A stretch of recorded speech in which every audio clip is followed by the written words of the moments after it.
বিহু বুলি কতো যোৱাও নাছিলোঁ, সেইকাৰণে হঠাতে প্লেনিংটো বনাই মাহীহঁতৰ ঘৰলৈয়ে গ'লোঁ বিহু বুলি। আৰু তাতে গৈ মোক খানাহে বনাব দিলে। আৰু আজি আমাৰ তাত আচুৰ্য বৰপাত্ৰ আহিব, তো প্ৰগ্ৰেমো চাব লাগে, সেইকাৰণে আমি সোনকালে গ'লোঁ।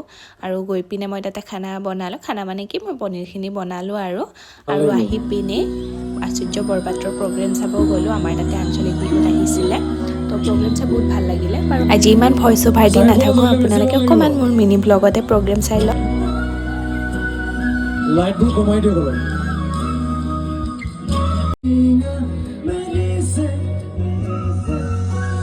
ভাতিয়ালি ঘূৰেতি গছকি পদূলি আহিব খুজিছে